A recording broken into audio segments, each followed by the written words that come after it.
אתה אדוני אלוהינו מלך העולם שהכל נהיה בדברו. One of my favorites is Rabbi Brener. He recently wrote about this, about victimhood, and it made me think about it, how many people are really victims in this world. You can't get away from the fact that blacks were victims for many years. They were in slavery, discrimination, for many, many years, even though it is no longer legal to discriminate against blacks in schools and what have you.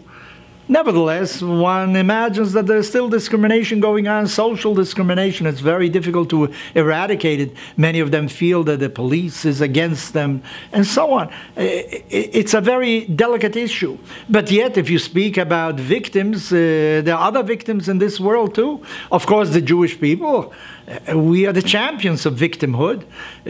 What happened to us with the Inquisition? We were expelled from Spain, expelled from England, expelled from France, expelled from every place. I remember once speaking to the ambassador of Poland in Venezuela, and he told me, just a moment, Jews were never expelled from Poland. Okay, they weren't expelled, but they were killed in Poland. You know, there was a pogrom after the Second World War, finished already, in Kielce is the name of the city. It was a pogrom by Poles, and all the concentration camps were basically in Poland because the population looked with favor upon persecuting Jews. Some of the population, in any event, you can't say all Poles are like that. Of course not.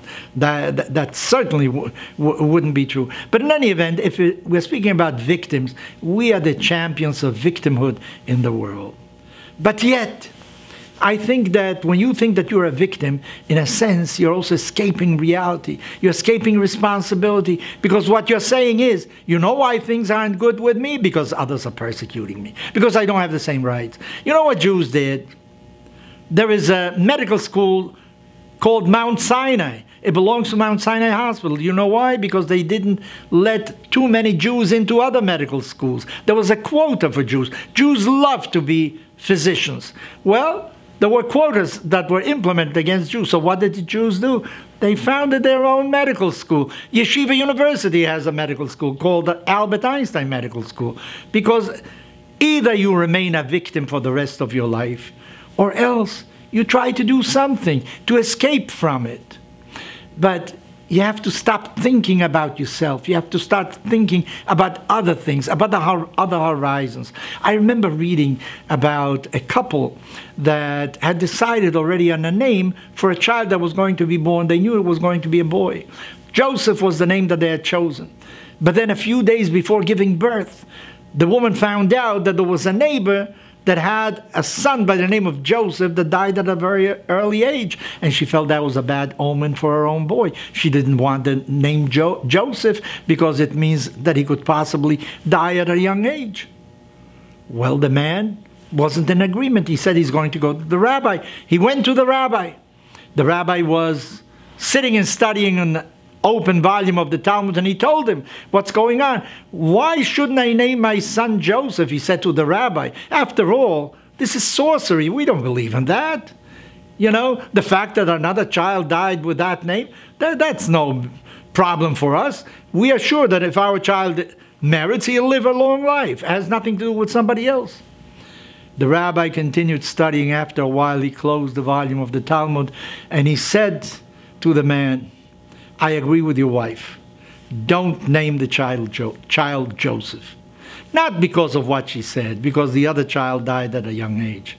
Because I'm afraid that if your son Joseph doesn't behave right and is in the street doing something, you'll yell out and say, Joseph, don't do that. And your neighbor will hear that. And she will be reminded of her own son Joseph.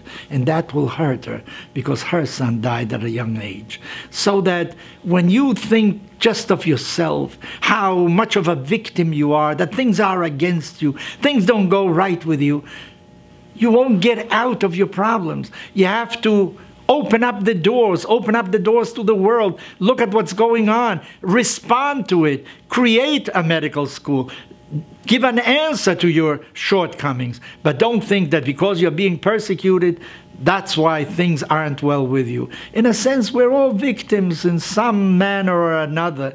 There are people that grow up without a father in their home because of different reasons. Today, you have so many homes broken in the United States. They claim that the rate of divorces is basically 50%. Half of the homes are broken, and the children suffer because of that. But yet, many of those children know how to overcome it. I was a teacher in Venezuela. I taught mathematics also to people that came from very poor homes where they didn't have all the comforts. Yet, there were many of them that were able to overcome it because they realized that their own talents are what really matters in this world, and their willpower is the one that is going to give them the energy to grow and to become better human beings. Remember, everything really depends upon you. Others can hinder you, but basically, you are responsible for your life.